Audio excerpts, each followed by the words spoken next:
বর্তমান সময়ে ফ্রিল্যান্সিং জগতে কিংবা চাকরির ক্ষেত্রে মোবাইল অ্যাপ্লিকেশন ডেভেলপমেন্টের বেশ চাহিদা রয়েছে। আমরা দৈনন্দিন জীবনে যেই কাজই করি না কেন, যেমন ব্যাংকিং, পড়াশোনা কিংবা যোগাযোগ, সব কিছুতেই কোনো না কোনোভাবে মোবাইল অ্যাপ্লিকেশন ব্যবহার করে থাকি। তাই সারা বিশ্বে মোবাইল অ্যাপের চাহিদা এবং জনপ্রিয়তা এখন সবার শীর্ষে। তাই আপনি যদি সফটওয়্যার ডেভেলপমেন্টে কেরিয়ার করতে চান, তাহলে মোবাইল অ্যাপ্লিকেশন ডেভেলপমেন্টে কেরিয়ার শুরু করাটা সময় উপযোগী এবং বাস্তবমুখী সিদ্ধান্ত। কারণ এর মাধ্যমে আপনি ফ্রিল্যান্সিং জগতে কিংবা চাকরি ক্ষেত্রে উভয় স্থানই ভালো করতে পারবেন। তবে এখন প্রশ্নই আসে, আপনি মোবাইল অ্যাপ্লিকেশন শুরু করতে চাইলে কোন টেকনোলজি দিয়ে শুরু করবেন। বর্তমান যুগ এআই এর যুগ। এই সময়ে আপনি এআই ব্যবহার করে খুব সহজেই যে কোনো অ্যাপ্লিকেশন আপনি তৈরি করতে পারবেন। কিন্তু ভালো মানের সফটওয়্যার ডেভেলপার বা ভালো মানের মোবাইল ডেভেলপার হতে হলে আপনার সঠিক নলেজ থাকা খুব জরুরি। বর্তমান সময়ে মোবাইল ডেভেলপমেন্টের জন্য বেশ কিছু জনপ্রিয় টেকনোলজি রয়েছে, যেমন native development, Kotlin multiplatform, react native এবং ফ্লাটার। এই ভিডিওতে আমি আলোচনা করব কোন টেকনোলজি দিয়ে আপনার মোবাইল অ্যাপ্লিকেশন ডেভেলপমেন্টের কেরিয়ার শুরু করা উচিত। তাই আপনি যদি নতুন হয়ে থাকেন কিংবা আপনি যে কোনো প্ল্যাটফর্মে সফটওয়্যার ডেভেলপ করে আসছেন কিন্তু আপনি মোবাইল অ্যাপ্লিকেশন ডেভেলপমেন্টে নিজের ক্যারিয়ার মাইগ্রেট করতে চান, তাহলে এই ভিডিওটি আপনার জন্য। মোবাইল অ্যাপ্লিকেশন ডেভেলপমেন্টে ক্যারিয়ার শুরু করতে গেলে অনেকেই কনফিউজড হয়ে যায়।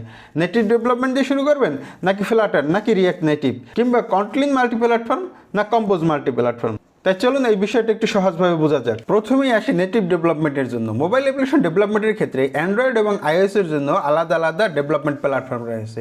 অ্যান্ড্রয়েডের জন্য কটলিন কিংবা জাভা এবং আইওএসের জন্য সুইফট প্রোগ্রামিং ল্যাঙ্গুয়েজ।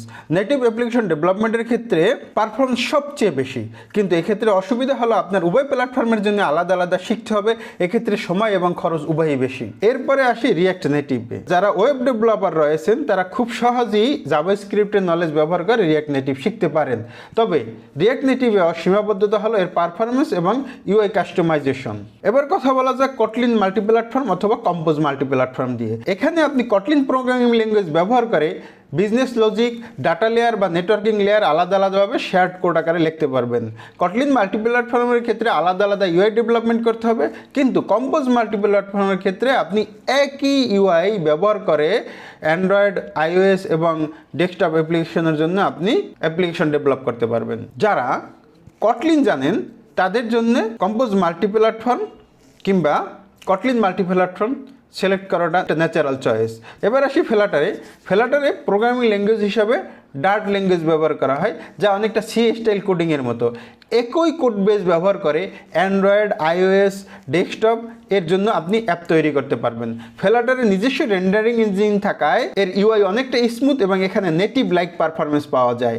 এছাড়াও 2024-25 সালের সার্ভে অনুসারে ফ্লাটার অ্যাপ্লিকেশন ডেভেলপমেন্ট সবার শীর্ষে রয়েছে। ফ্লাটারে রয়েছে বিশাল কমিউনিটি সাপোর্ট, এর ফলে আপনি যে কোনো সমস্যার সমাধান খুব দ্রুতই পেয়ে যাবেন। সব মিলিয়ে বলতে গেলে আপনি যদি একদম নতুন হয়ে থাকেন কিংবা অন্য যে কোনো প্ল্যাটফর্মে সফটওয়্যার ডেভেলপমেন্ট করে থাকেন এবং দ্রুত শিখে কেরিয়ার গড়তে চান, একটি মাত্র কোড বেস ব্যবহার করে অ্যান্ড্রয়েড, আইওএস এবং ডেস্কটপের জন্য অ্যাপ্লিকেশন তৈরি করতে চান, তাহলে ফ্লাটার হলো আপনার জন্য একটি বাস্তব, সময় উপযোগী এবং ভবিষ্যৎমুখী সিদ্ধান্ত।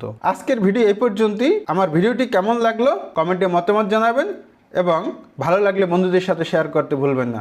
সবাইকে ধন্যবাদ।